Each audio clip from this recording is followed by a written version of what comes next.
చిన్న చిన్న పిల్లలు నాకు డాడీ డాడీ అంటే కూడా 100 రోజులు జైలు జీవితాలు గడుపుకుంటూ వచ్చిన. నా జీవితంలో 73 కేసులు. ఒక్కొక్క కేసును ఎదుర్కోవాలంటే ఒక కేసు ఉంటే ఒక అడ్వకేట్కి ఎన్ని రూపాయలు కావాలి? మినిమం 25-30 వేలు ఏంది ఆయన కేసు వాదించాడు. ఇవాళ దాదాపు 73 కేసులను నేను ఎదుర్కొంటా ఉన్నా. అందులో అనేకమైనటువంటి కేసులు కేసీఆర్ పెట్టినాయి. ఇది నా జీవితం సాగుతూ ఉంది. పోయినసారి పట్టభద్రుల ఎమ్మెల్సీ ఎన్నికల్లో నేను ఒకటి చెప్పిన, నేను రిఫరెండానికి సిద్ధమనే మాట చెప్పిన. ఆ రోజు కూడా మీరందరూ ఆలోచించారు.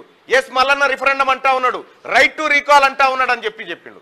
ఏం చెప్పినా రైట్ టు రీకాల్ ద్వారా నన్ను గెలిపించిన తర్వాత, నన్ను గెలిపించి పంపించిన తర్వాత నేను మీరు అనుకున్న విధంగా పని చేయకపోతే మీ ఓటు మీరు వాపస్ తీసుకునే హక్కు మీకు ఇస్తున్నా అని చెప్పిన. ఈ దేశంలో ఎవరు చెప్పలేదు. ఎక్కడ జరిగిందంటే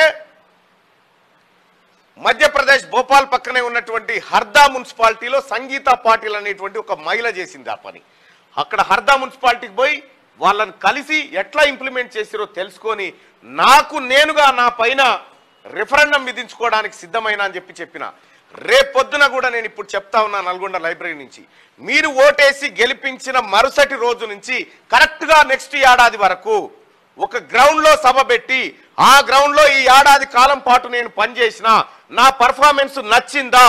నచ్చితే ఎస్ అని, లేదంటే నో అని చెప్పండి. మీరు నో అంటే రాజీనామా చేసి వెళ్ళిపోవడం, మీరు ఎస్ అంటే సెకండ్ ఇయర్కు కొనసాగడం.